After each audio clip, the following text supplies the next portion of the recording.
इतना प्यार देने के लिए आपका बहुत बहुत शुक्रिया। हमने कभी नहीं सोचा था यूट्यूब से हमें इतना प्यार मिलेगा और आपका इतना सपोर्ट मिलेगा। आज थोड़ा सा ऑफ टॉपिक बात करते हैं यूट्यूब पे आने वाले कमेंट्स के बारे में। तो चलिए आपको एक एक रीड करके बताते हैं और उनके जवाब भी देते हैं। तो सबसे पहला कमेंट लेते हैं महेश जी का। अच्छा काम, लेकिन आपने कहीं भी ऑयलिंग और ग्रीस नहीं किया, क्यों? देखिए सर, ऑयलिंग और ग्रीस एक ज़रूरी पार्ट होता है वॉच मेकिंग के अंदर। तो ऑयलिंग और ग्रीस हम दोनों यूज़ करते हैं। ऑयल के अंदर हम यूज़ करते हैं मोबियस 8000 स्विट्ज़रलैंड का और 9010 स्विट्ज़रलैंड का। मोबियस 8000 एक नेचुरल ऑयल है और 9010 एक सिंथेटिक ऑयल है। तो दोनों ऑयल अच्छे हैं, हम दोनों का ही यूज़ करते हैं। बस एक वॉच पे डिपेंड करता है कौन सी वॉच में कौन सा ऑयल लगाएं। और ग्रीस का बेसिक ग्रीस भी यूज की जाती है, तो ग्रीस का भी हम इसमें यूज़ करते हैं। लेकिन कभी कभी ऐसा होता है कि एक 3 मिनट की शॉर्ट वीडियो बनाने के अंदर सभी पार्ट्स उसमें वीडियो में दिखाई नहीं जाते, इसलिए हमें थोड़े थोड़े पार्ट काटने पड़ते हैं बीच में, ताकि वीडियो को जल्दी से जल्दी कवर किया जा सके। और अगला क्वेश्चन आ रहा है एनिकेट बाग 8336 से। Is it real citizen cause Hindi language on this watch किडा फिशिंग। मतलब इनको लगता होगा कि हिंदी वॉच एक जैपनीज वॉच के अंदर कैलेंडर आने से वो वॉच डुप्लीकेट हो चुकी है। नहीं, ऐसा बिल्कुल भी नहीं है मेरे भाई। किसी टाइम के अंदर सिटीजन का बहुत बड़ा मार्केट था इंडिया के अंदर। तो सिटीजन जो मूवमेंट मैन्युफैक्चर करता था इंडिया के लिए, वहाँ पे 2 तरीके के कैलेंडर यूज होते थे, जिसके अंदर इंग्लिश भी आए और हिंदी भी आए। और सेकंड कैलेंडर यूज होता था जिसके अंदर इंग्लिश तो आएगी प्लस में जैपनीज आएगी। तो ये दोनों कैटेगरी अलग अलग कंट्री के हिसाब से बनाई गई थी। तो इंडिया के अंदर जो भी वो चीज़ आई थी पुराने ज़माने के अंदर, तो उसके अंदर आपको ये देखने को मिलेगा कि इंग्लिश कैलेंडर के साथ साथ हिंदी का कैलेंडर भी उसके अंदर डाला गया है। तो इससे आप जस्टिफाई नहीं कर सकते कि ये वॉच डुप्लीकेट है। अगला कमेंट है रोमन का। वो लिखते हैं वॉच लास्ट में शाइनिंग क्यों नहीं मार रही है। देखिए, मैं एक वॉच मेकर हूँ, कोई बफ करने वाला या स्पेशली स्टील पे काम करने वाला नहीं। जो भी मैं ये वॉच मेकिंग की वीडियो रिकॉर्ड करता हूँ वो एक मोबाइल से करता हूँ। ऐसा नहीं है कि मैं कोई हाई एंड कैमरा यूज़ कर रहा हूँ या कोई प्रोफेशनल लाइट यूज़ कर रहा हूँ जिससे वो वॉच में अच्छी शाइन दिखे। तो जैसा भी है, जो मेरे कस्टमर रहे हैं, जो मेरे से वॉच ले रहे हैं, वो जानते हैं कि इसमें कितनी शाइन आई है, कितनी नहीं है। हाँ, इतना है कि 100% तो नहीं, बॉडी को लगभग 60 से 70% के आसपास रिकवर कर दिया जाता है। अगला कमेंट आता है सक्षम दीवान 3847 का। Also use a real time grapher, not a cheap phone app, as plus minus matter lot, engineering art getting destroyed. देखिए भाई, जिस टाइम में टाइम ग्राफर नहीं थे, मतलब टाइम ग्राफर तो आए 1950 के आसपास में, और वॉचेज जो चल रही है वो 17वीं शताब्दी से चल रही है। तो जिस टाइम में जब टाइम ग्राफर नहीं थे तो क्या वॉच रेगुलेट नहीं होती थी? क्या वॉच की एक्यूरेसी नहीं निकाली जा सकती थी? बिल्कुल ना। तो देखिए, ये मैटर नहीं करता कि हम उसमें ऐप का यूज़ कर रहे हैं या फिर एक रियल टाइम ग्राफर का यूज़ कर रहे हैं। देखिए, थोड़ा सा प्लस माइनस जरूर रहता है, 20 से 30 सेकंड के आसपास। जहाँ तक मैंने इनको चेक किया है, लगभग 99% के आसपास एक्यूरेसी हमें जरूर मिल जाती है टाइम ग्राफर और टाइम ग्राफर ऐप से। डिपेंड करता है कि आप उसको कैसे निकालते हो, कौन सा माइक यूज़ करता हो और कितने क्वाइट एरिया के अंदर आप उसका यूज़ कर रहे हो। और कभी कभी ऐसा होता है कि टाइम ग्राफर हमें रिपोर्ट देता है कि वॉच नेगेटिव जा रही है, मतलब माइनस में जा रही है पर डे। लेकिन जब हम उसको रियल टाइम में टेस्टिंग करते हैं, मतलब हम हाथ पे पहनते हैं उसको, 2-3 दिन 4 दिन 10 दिन चला के देखते हैं, तो वो घड़ी फास्ट होती है। तो बताओ इस सिचुएशन के अंदर क्या किया जाए, टाइम ग्राफर सही या हमारी जो घड़ी टाइम बता रही है वह सही? अभी जो हमारे पास एक्सपीरियंस है, तो हम उसी के बेस पे वॉच का एम्पलीट्यूड निकालते हैं, वॉच का बीट एरर निकालते हैं और वॉच की एक्यूरेसी निकालते हैं। तो ये हम सुन के भी निकाल सकते हैं और वॉच को देखकर भी हम ये बता सकते हैं कि वॉच की एक्यूरेसी कैसी है, क्या वो फास्ट जाएगी या वो पीछे जाएगी, उसका एम्पलीट्यूड कितना आ रहा है। और यही 3 बेसिक चीज़ें हमें एक टाइम ग्राफर से मिलती है, एम्पलीट्यूड, बीट एरर और एक्यूरेसी। एक्यूरेसी हम ऐसे निकालते हैं कि हम वॉच को 24 घंटे चलाते हैं, 24 घंटे में कितना प्लस माइनस हुई ये हमें अंदाज़ा हो जाता है मोबाइल से टाइम मिलाने के बाद में। सेकेंड चीज़ रहती है बीट एरर। बीट एरर देखिए ज़्यादा मैटर नहीं करता है वॉच के अंदर। बीट एरर का मतलब हम सिंपल भाषा में बताएं इतना है कि जैसे वॉच पूरी अनवाइंड होगी और उसको वापस स्टार्ट करनी है तो आपको धक्का नहीं देना पड़ेगा। जो इम्पल्स है वो बिल्कुल रेस्टिंग पॉइंट में होगा, जो बीच में रहता है पैलेट फोर्क के। तो पैलेट फोर्क के बीच में इम्पल्स रहेगा, तभी वो बीट एरर 0 रहेगा। थोड़ा बहुत बीट एरर चल सकता है, जितना मतलब 3 से 4-5 अगर फिक्स स्टड है। तो अगर स्टड मूवेबल है तो हम उसको बीट एरर को क्लियर कर सकते हैं। जब बीट एरर रहता है 9.9, 9.0, तब ये हेयर स्प्रिंग के अंदर जाके कहीं ना कहीं प्रॉब्लम मिलती है। इससे हमें थोड़ा सा अंदाजा होता है कि एक्चुअल में प्रॉब्लम कहाँ है, तो हम उस प्रॉब्लम पे काम करते हैं। और थर्ड जो चीज़ है वो है वॉच का एम्पलीट्यूड। देखिए एम्पलीट्यूड निकालना बहुत ही आसान है। एक राउंड के अंदर 360 डिग्री होता है। आप एक मार्क कीजिए और चेक कीजिए कि उसका ऑस्किलेशन कितना आ रहा है, वो कितना डिग्री घूम रहा है। अब 90 डिग्री होता है, 90 के बाद में 180 होगा, 180 के बाद में कितना डिग्री ऊपर जाएगा। अगर एम्पलीट्यूड 200 डिग्री से, मेरे हिसाब से 200 डिग्री से ऊपर रहता है तो वॉच ओके है, 250 से ऊपर रहता है तो वॉच काफ़ी हेल्थी वॉच है, और 300 से ऊपर रहता है तो वॉच काफ़ी बढ़िया कंडीशन में वॉच रहती है। तो इस हिसाब से हम इसका एम्पलीट्यूड भी निकाल देते हैं और हमें थोड़ा सा अंदाज़ा भी हो जाता है कि वॉच का कैसे सीन रहेगा, प्लस में रहेगी या माइनस में रहेगी, और उसी हिसाब से थोड़ी रेगुलेट भी की जा सकती है। और टाइम ग्राफर भी आप यूज़ करके देखना, टाइम ग्राफर भी काफ़ी अच्छी एक्यूरेसी के साथ में आपको रिपोर्ट देता है। मैंने काफ़ी वॉचेस पे यूज़ किया है, आपने तो शायद एक वॉच पे देखा होगा या 10 वॉच पे देखा होगा। मेरे हाथों से कम हज़ारों वॉचेस निकलती है और मैं हज़ारों वॉचेस देखता हूँ कि ये टाइम ग्राफर कितना प्लस माइनस बताता है, और ये काफ़ी अच्छी एक्यूरेसी देता है। हाँ, ये जो ऐप बेस्ड टाइम ग्राफर है वो हमें एम्पलीट्यूड के बारे में नहीं बताता। एम्पलीट्यूड तो हमें सिर्फ वॉच को देखकर ही निकालना पड़ता है कि एक्चुअल में ये कितना डिग्री घूम रहा है। ओके, नेक्स्ट क्वेश्चन भी इन्हीं भाई साहब का है। Guys please see that there is also LCD on the dial and replication of this watch is impossible. Watch is 100% real. The only fact is that he does not wear any gloves और use high tech equipment, so you are thinking it is fake.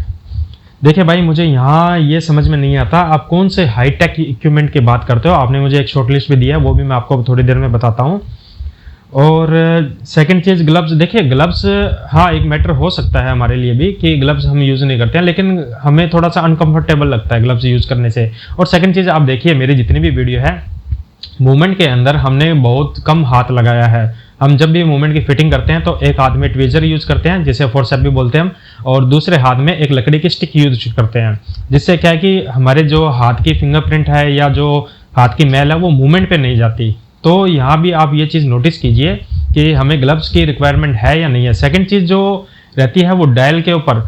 देखिए dial को हम बहुत ही प्यार से और ध्यान से उसको कैरी करते हैं, एक साइड से हम टच करके उसको बिल्कुल प्लेस करते हैं, और जब प्रेसिंग करनी होती है तब हम कोई फिल्म या लकड़ी की स्टिक से प्रेसिंग कर देते हैं। अगर इस पर डायल भी कोई तरह का फिंगरप्रिंट आ भी जाए ना तो भी कोई दिक्कत की बात नहीं होती, क्योंकि हमारे पास एक रोडिको नाम से मटेरियल आता है जिससे हम वो फिंगरप्रिंट वगैरह जो भी होता है हम उसे हटा देते हैं, थोड़ा सा उस पर रब करते हैं। डायल की फिनिशिंग खराब नहीं होती, डायल खराब नहीं होता, पेंट भी उसका खराब नहीं होता, बस फिंगरप्रिंट वहाँ से थोड़ा सा हट जाएगा।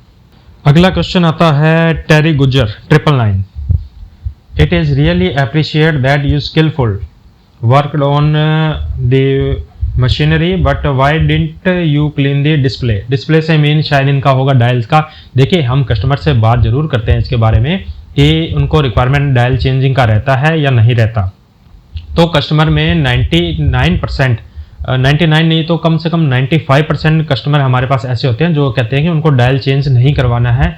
जो पुराना डायल ऑक्सीडेशन हुआ है, जो टाइम के साथ में वो पुरानापन पीलापन आया है, उन्हें वही डायल एंटिक के तौर पे रखना है।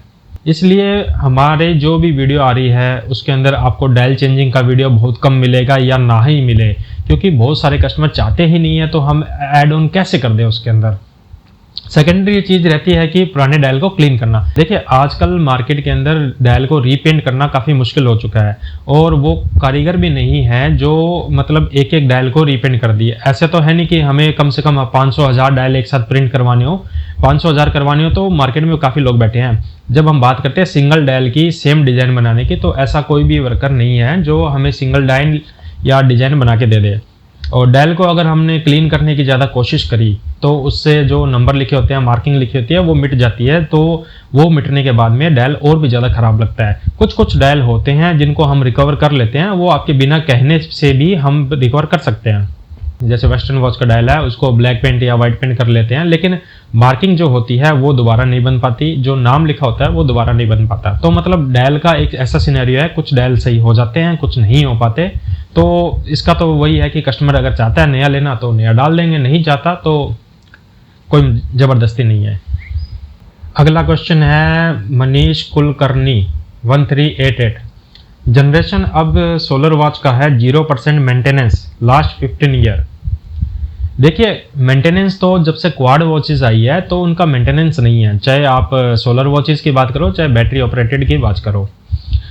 लेकिन आप एक ये चीज़ देखिए कि जो चीज़ आज से 70 साल पहले चलती थी, लोग आज भी उसको यूज़ कर रहे हैं। तो जनरेशन गई या नहीं गई, ये आप खुद डिसाइड करके मुझे कमेंट सेक्शन में बताएं। देखिए टेक्नोलॉजी इस टाइम के साथ साथ आती है।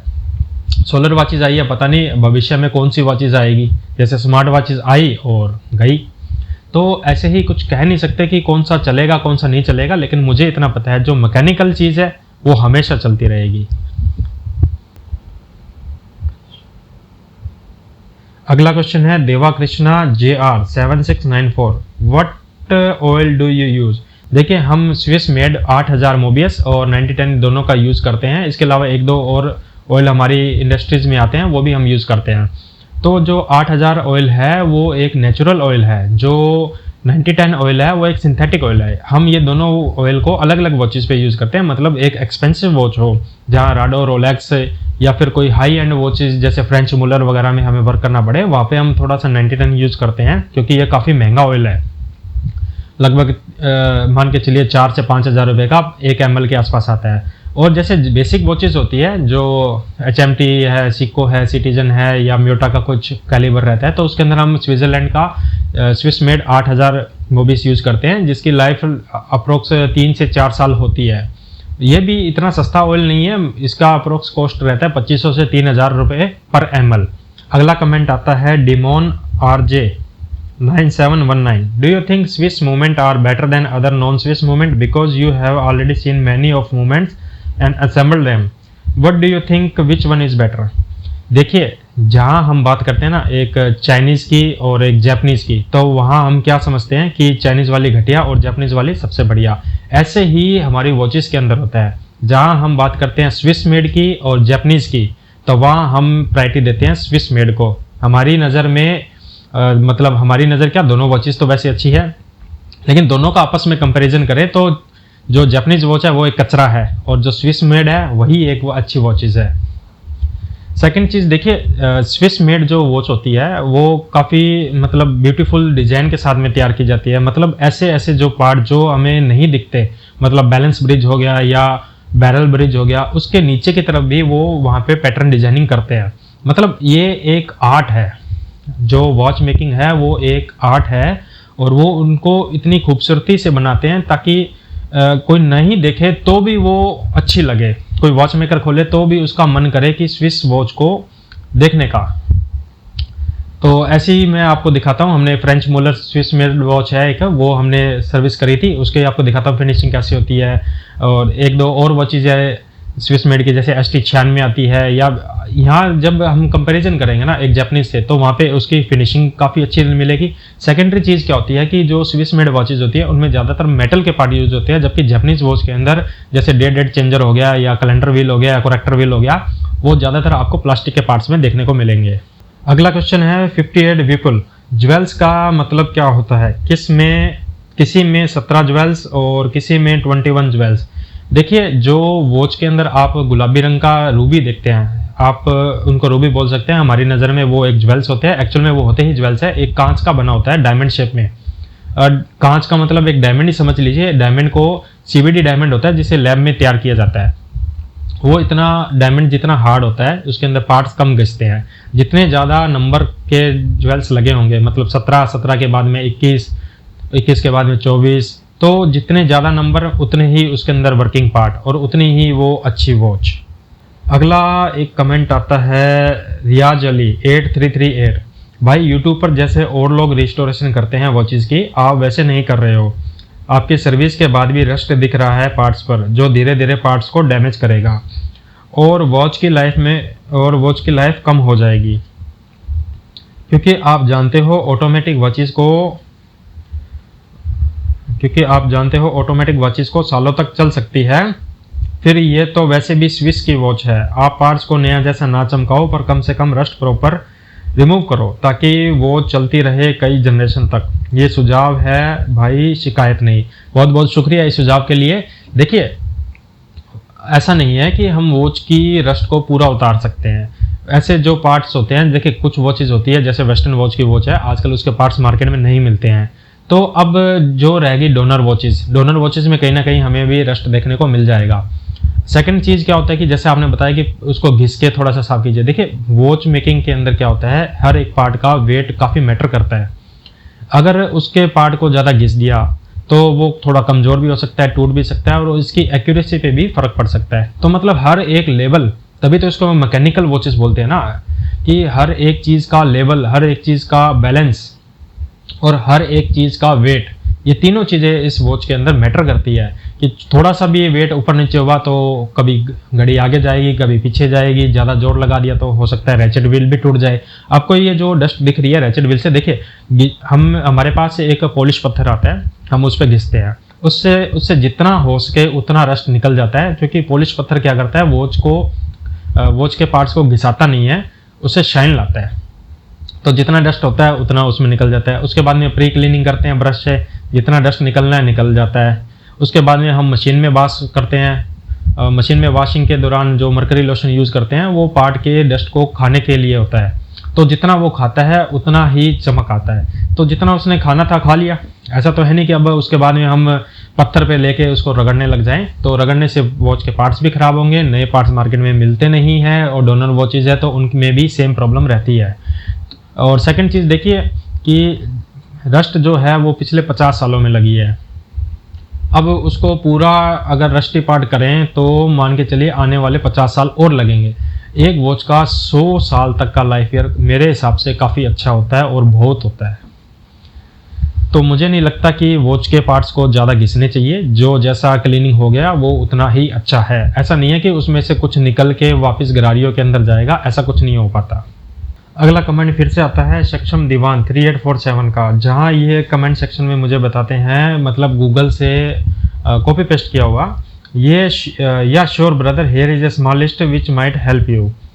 स्टेरो माइक्रोस्कोप, देखिए माइक्रोस्कोप वहाँ काम आता है जहाँ हम हेयर स्प्रिंग वगैरह पे काम करते हैं, तो वो हमने अभी ऑर्डर में लगा रखा है, क्योंकि हमारे दादाजी को देखने में थोड़ा सा प्रॉब्लम होता है, तो उनको वो थोड़ा सा ज़रूरत है। सेकेंडरी चीज़ रहती है कि जैसे मैं काम करता हूँ, मेरी जनरेशन नहीं है, मैं एक नई जनरेशन का हूँ, मेरी आई साइड अच्छी है, तो मैं 10x का लेंस लगा के भी काम कर सकता हूँ। और ज़रूरी नहीं होता कि सारे काम माइक्रोस्कोप के अंदर ही होते हैं, जो काम बारीक ज़्यादा होते हैं वही एक काम जो होता है माइक्रोस्कोप में यूज़ किया जा सकता है। तो 10x का लेंस जो है वो अभी मेरे लिए काफ़ी सफिशेंट है, तो मुझे नहीं लगता कि मुझे माइक्रोस्कोप की ज़रूरत होगी, लेकिन एज ए जनरेशन मेरे दादाजी को माइक्रोस्कोप की ज़रूरत है, तो हमने अभी वो ऑर्डर लगा रखा है, वो हमारे पास पार्सल जैसे आता है तो आगे देखते हैं। सेकंड ये लिखते हैं अल्ट्रासोनिक क्लीनिंग मशीन। देखिए अल्ट्रासोनिक क्लीनिंग मशीन कोई बुरी नहीं है, लेकिन हम जैसे आपको पता है इंडिया में कपड़े हाथ से धोए जाते हैं, कोई ज़रूरी नहीं है हर कोई ऑटोमेटिक मशीन में ही कपड़े धोए। तो वैसे ही हम सारी वॉच को हाथ से धोते हैं, उसको पहले सोप में डालते हैं, सोप में डालने के बाद में ब्रश लेके और उसको अच्छे से रगड़ते हैं, जो मैल जमा होती है उसको कुचर कुचर के उतार देते हैं। मतलब मैल को जब हम मतलब ये समझ लीजिए जैसे उसको सोप में डालते हैं तो 2, 4, 6 घंटे के लिए रखते हैं ताकि मैल थोड़ा सा ढीला हो जाए, और उसके बाद ब्रश से क्लीनिंग करते हैं तो वो सारा मैल निकल जाता है। तो जरूर हमारे पास इतना टाइम है, हमारे पास इतनी वॉचेस नहीं आती कि भाई एक साथ हज़ारों वॉचेस आ गई और हमें सभी की एक साथ में सर्विस करनी हो, तो हमें जितना रिक्वायरमेंट रहता है हम उसी हिसाब से क्लीनिंग करते हैं और वो काम चला लेते हैं। थर्ड ये लिखते हैं टाइम ग्राफर टाइम मशीन। देखिए मैंने टाइम ग्राफर के बारे में आपको बताया था, पहले ये वीडियो के अंदर बात कर चुका हूँ। जब टाइम ग्राफर नहीं थे तभी वॉचेस रेगुलेट होती थी, हम उसी प्रिंसिपल पे वॉचेस को रेगुलेट करते हैं और टाइम ग्राफर ऐप का यूज़ करते हैं, जो मेरी नज़र में 99% एक्यूरेट है।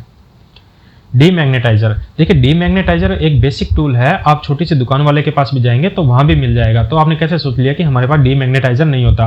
देखिए आप स्कूल में गए होंगे तो आपने फिजिक्स क्लास में पढ़ा होगा कि एक ट्रांसफार्मर को डीमैग्नेटाइजर कैसे बनाया जा सकता है। हमें इसका थोड़ा अनुभव है, हमें ज्ञान है कि हमने स्कूल में पढ़ा है कि कैसे फिजिक्स के क्लासों को इम्प्लीमेंट किया जा सके अपने वर्क के अंदर। थर्ड ये लिखते हैं डिजिटल कैलिपर माइक्रोमीटर्स। देखिए स्क्रू गेज हो गया या वर्नियर कैलिपर हो गया, हम डिजिटल का तो यूज़ नहीं करते, मैनुअल जो स्केल आता है कैलिपर का, वर्नियर कैलिपर्स बोलते हैं जिसे, हम वो यूज़ करते हैं या स्क्रू गेज यूज़ करते हैं। देखिए मैं साइंस का स्टूडेंट रहा हूँ, 12th के अंदर भी मेरे पास साइंस थी और फार्मेसी में भी मैं ग्रेजुएट रहा हूँ, तो ये ज़रूरी नहीं है कि आज के टाइम में हर चीज़ डिजिटल हो। हमें अनुभव है मैनुअल चीज़ों को कैसे रीड किया जा सके। शायद आपने स्कूल में नहीं पढ़ा होगा लेकिन हमने ज़रूर पढ़ा है, तो हम उस मैनुअल वर्नियर कैलिपर्स या स्क्रू गेज का यूज़ करते हैं। इनका यूज़ बहुत ही कम होता है आज के टाइम में, जब हमें लगता है कि न्यू हेयर स्प्रिंग डालना है या उसको रीबेंड करना है तब हम इस स्केल का यूज़ करते हैं। उसके बाद में 6th क्वेश्चन ये करते हैं watch pressure test dry and wet. देखिए ड्राई और वेट का तो हमें नहीं पता, लेकिन हम वॉच की टेस्टिंग कैसे करते हैं, हम क्या करते हैं एक कंटेनर लेते हैं, उसको पूरा भर लेते हैं पानी से, और जब पानी से मतलब बिल्कुल बबल हट जाते हैं तब उसको वॉच को पूरा केस फिट किया, चाबी लगाई विदाउट मशीन और उसको डिप करते हैं पानी के अंदर। पानी में डिप करने के बाद में हम उसे गौर से देखते हैं कि बबल कहाँ से आ रहा है। जो मशीन होती है वो बबल को फटाफट निकाल देती है। जो हम मैनुअल चेक करते हैं उसमें बबल में निकलने में थोड़ा सा टाइम लेता है। वहाँ पे छोटे छोटे बबल बन जाते हैं, वहाँ से हमें आइडिया हो जाता है कि पानी कहाँ से अंदर जा रहे हैं। तो ये जानकारी हमें नॉर्मल तरीके से भी मिल रही है। 7th क्वेश्चन ये डालते हैं, automatic watch winder and tester. देखिए, ऑटोमेटिक वॉच वाइंडर एक अच्छा ऑप्शन है अगर आप वॉच को लगातार यूज़ नहीं करते हो तो। मैं तो एक वॉच मेकर हूँ, मैं एक हाथ में लगभग 2-2 4-4 घड़ियाँ पहनता हूँ डेली में टेस्टिंग के लिए। तो मुझे नहीं लगता कि मुझे एक वॉच वाइंडर की अभी ज़रूरत है, क्योंकि मेरा हाथ अभी चलता रहता है और मेरे फादर भी पहनते हैं, मेरे ग्रैंडफादर भी पहनते हैं और मेरे जो कज़न है वो भी वॉचेस को पहनते हैं। तो टेस्टिंग के लिए हमारे पास वर्किंग हैंड है, तो हमें अभी वॉच वाइंडर की ज़रूरत नहीं है, क्योंकि हम अभी कोई फैक्ट्री वर्क नहीं कर रहे हैं। आगे 8th क्वेश्चन में ये डालते हैं, CNC माइक्रो मशीन। देखिए, CNC माइक्रो मशीन वहाँ काम आती है जहाँ छोटे छोटे पार्ट दोबारा से बनाने पड़े, जैसे व्हील वगैरह बनाने पड़े। ये काफ़ी कॉम्प्लिकेटेड पार्ट होता है और काफ़ी महंगी मशीनें होती है, जो एक शॉप ओनर के लिए काफ़ी एक्सपेंसिव रहती है। तो अभी हम ये नई मशीनें नहीं लगवा सकते हैं, क्योंकि ये काफ़ी महंगी 2-2.5 लाख रुपए की मशीन होती है। और तीसरा, इतना मार्केट से रिस्पॉन्स नहीं आता है, इतनी वॉचेस नहीं आती है जिनमें इस काम की हमें या इस मशीन की हमें रिक्वायरमेंट रहे। तीसरा ये 9th ये क्वेश्चन लिखते हैं, लेज़र वेल्डिंग मशीन। देखिए, लेज़र वेल्डिंग मशीन भी लगभग इतना ही महंगा है, 2-2.5 लाख रुपए के आसपास का। और मेरे एरिया के अंदर सिर्फ एक ज्वेलर्स के पास में लेज़र वेल्डिंग मशीन लगी है। तो समझदारी किस में है, 2-2.5 लाख रुपए लगाकर एक मशीन लगाना या 50 रुपये देकर उसे लेज़र वेल्डिंग करवा लेनी। सेकंड चीज़ रहती है, देखिए सर आप थोड़ा सा समझिए कि हमारा जो वर्क है वो एक शॉप लेवल का वर्क है, हम किसी फैक्ट्री लेवल का या इंटरनेशनल लेवल का वर्क नहीं कर रहे हैं जहाँ पे हम इतनी बड़ी बड़ी मशीनें भी रखें।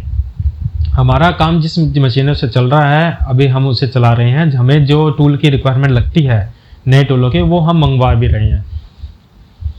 लास्ट ये लिखते हैं, माइक्रो ऑयलर्स और ऑटोमेटिक लुब्रिकेशन टूल। देखिए, ऑटोमेटिक लुब्रिकेशन टूल एक पेन टाइप का टूल होता है जो मशीन के ऊपर रखते हैं और वहाँ से लुब्रिकेशन हो जाता है। तो ये लुब्रिकेशन जो होता है ये उन वॉच मेकर के लिए है जिनको अनुभव नहीं है कि वॉच में ऑयलिंग कैसे करनी है। ज़्यादा ऑयलिंग करने से भी वॉच में प्रॉब्लम आती है और कम ऑयलिंग करने से भी वॉच में प्रॉब्लम आती है।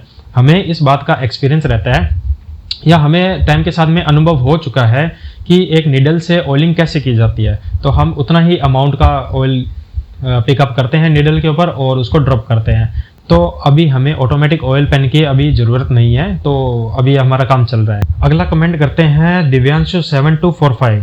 ये यूट्यूब के ज्ञानबाजियों को क्या पता घड़ी साजी किसे कहते हैं। मैं भी सर्विस करने के बाद में कान पे लगा के और बैलेंस को स्लो मोशन में देखता हूँ तो पता चल जाता है कि सर्विस की क्वालिटी क्या करी है मैंने।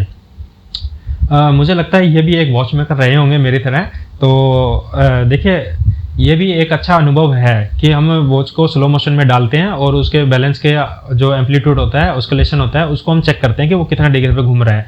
तो इसमें देखिए, स्कूल वाली चीज़ें हैं ये, जो हमें मतलब 8वीं 10वीं क्लास में पढ़ाई जाती है कि एक सर्कल में 360 डिग्री होते हैं, इतने डिग्री पर 90 डिग्री का एंगल बनता है, इतने पे 180 बनता है, थोड़ा सा ऊपर जाता है तो 270 होता है।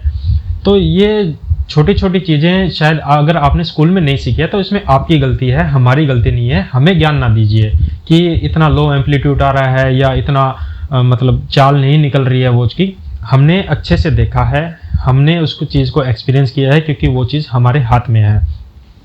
सेकंड चीज़ रहती है कि सुन के कैसे बता देते हैं। एक कमेंट पे मेरे पास ये भी आया था कि आप घड़ी को सुन के कैसे बता दोगे कि भाई आगे चल रही है पीछे चलिए। देखिए, एक डॉक्टर जब बनता है तो उसको वो ज्ञान नहीं होता, जब वो स्टेथो लगा के एक्सपीरियंस लेता है कि कौन से लंग्स में इन्फेक्शन है, लेफ्ट में है, राइट में है, हार्ट की रिदम क्या है, तेज है, स्लो है।